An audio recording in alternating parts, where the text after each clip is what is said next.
So Saturday, we'd be glad to get outside at this point last year. Questions? What do you think about today's scrimmage?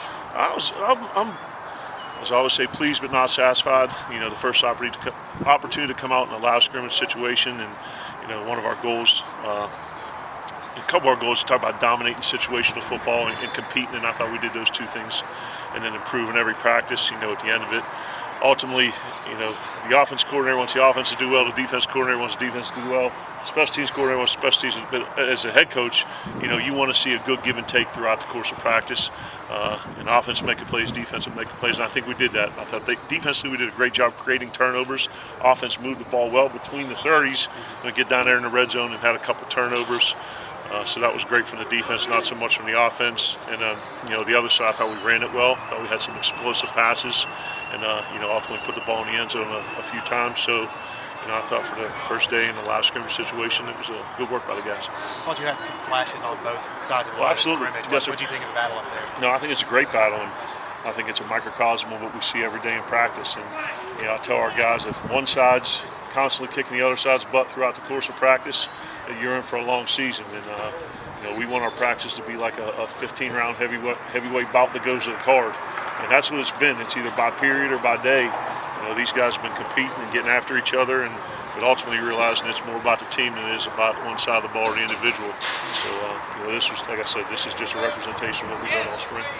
You invested some early periods there to give Nick some chances in 7-on-7. Yeah. Just get him out there, keep him fresh. No, that's, I mean, when we scrimmage, that's what we do. We started off with a 7-on-7, you know, just to get the guys' legs running and get them moving a little bit. And, you know, we want Nick to get those reps. So every time we scrimmage, we'll have a 7-on-7 before the live part of it. Jamal had a family issue. He had to go on home and take care of. He and Marquise Spencer. Yeah, both had family issues. Haven't seen Stephen Gentry all the way. Gidry's taking care of some stuff off field. He's you know, handling some business off field, and we'll get him back out here on Tuesday. You satisfied to get first 8 scrimmages so in practice?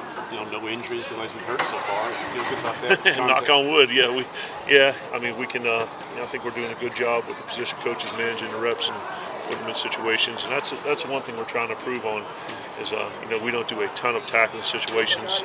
You know, during the course of the week, we may have one at the end of practice, but you know, we want our guys to stay off the ground and stay up and protect each other. So when you can avoid piles and people flying around, we've been doing a much better job understanding our thud tempo and what we want to get out of that.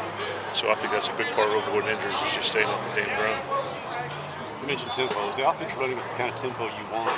Well, I think a misconception of what we do, and you hear that teams in no-huddle offense, is that every play is run at a breakneck speed. And our offense is more about running the right play against the look presented than a bad play quickly. So we can go as fast as we need to go, or you know, we can slow it down and make sure we're in the right look. So I think you saw probably a little bit more of our check with me and freeze stuff today than you did the fast stuff. But you know, we could do all three and excel at all. Is Keaton, you know, getting the good amount of work you want? Obviously, a lot of extra rest, but how's he coming along and taking advantage of this? He's getting a ton of reps. I mean, this is incredibly valuable for him. Made a bunch of good plays today, made some decisions he'd like to have back, but you know, you can see a guy that's very smart. Coach Reiner's doing a good job, you know, teaching the offense, and you know, live arm, you know, can make all the throws and certainly can run as well. So you know, these are reps that are, you know, tremendously valuable in his development. I know you said you wanted good give and take that you're saying, but just in terms of installation, are you saying maybe the comprehension and execution? Yeah, that's the, you know, this past week, you know, we saw build up on him a little bit, and you get to you know, a certain point in camp where you're almost done with the installation, which we are. We only have a few more things to add up, but you know, it becomes a more of a you know, a mental issue than a physical issue. And you know, we talk about how well we prepare, the effort that we give, but ultimately football's a game of precision. And right now, I like to say we're in the right church but the wrong pew.